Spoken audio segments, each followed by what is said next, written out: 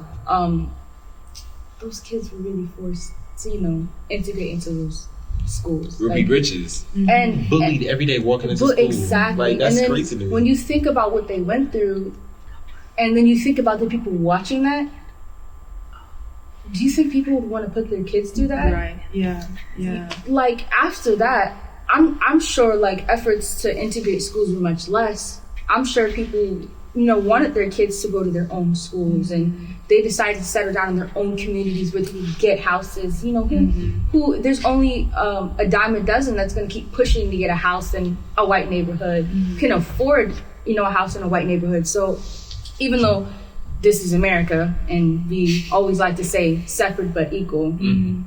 It's not equal.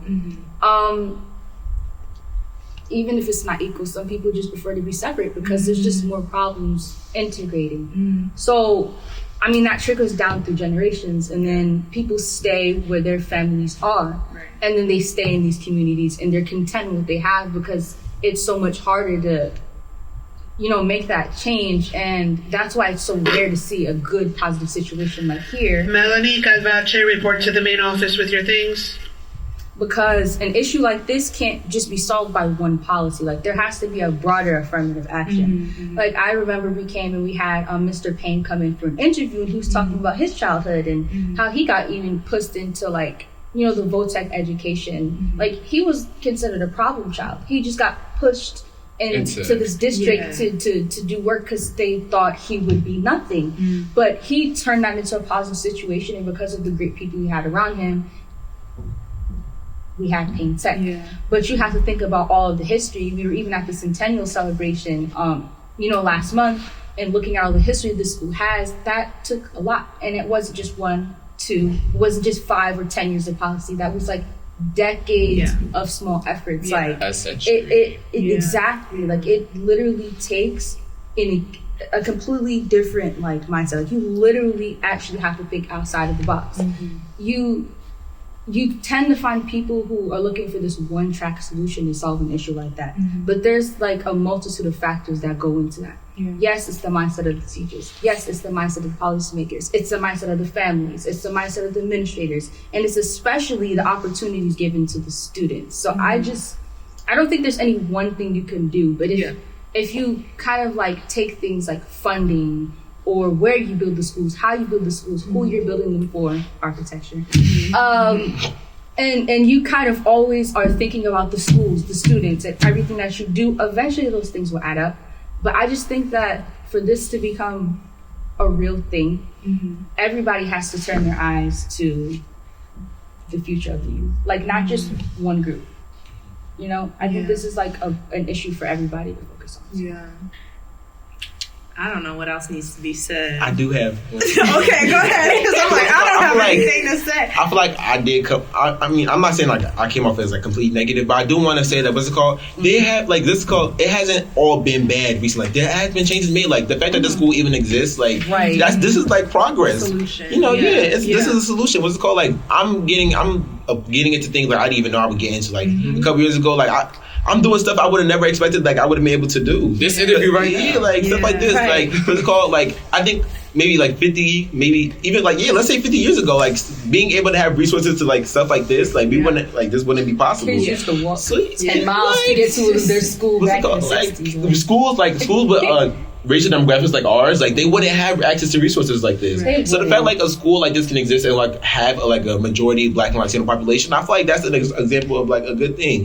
You know, so like we're making progress, but you know, instead of making progress, let's get there. You know, it's only so much. Like, we making progress, we making steps. When's we gonna get to the, like, you know, the goalpost? And everybody need to get with it, not just some people. Because like I feel like people like they think like what's it called?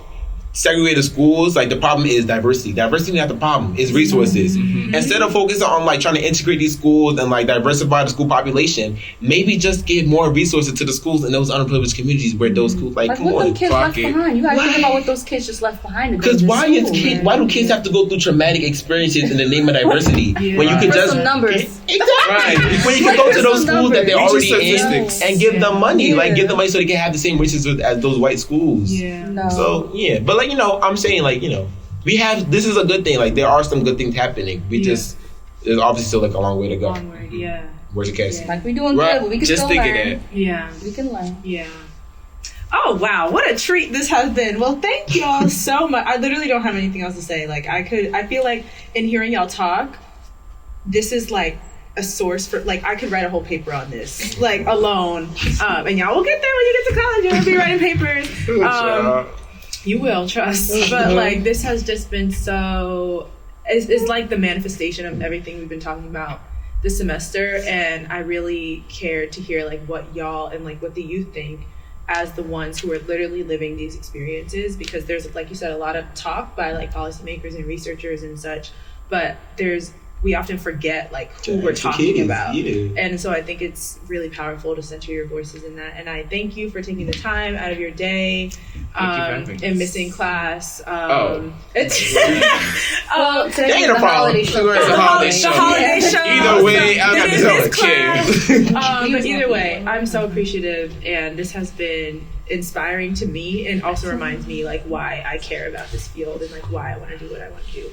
So thank you so much. Thank you. I feel like in the field of education, people like they talk about the kids without actually talking to the kids and acting what the kids want.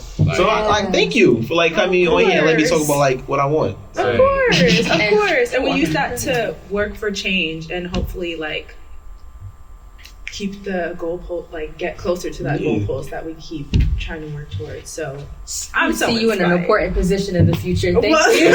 I'm gonna pray on it. Thank you, please, because I don't know what I'm doing with my life. Anyway, grad school is not always the answer. No, I'm just kidding. I love grad school.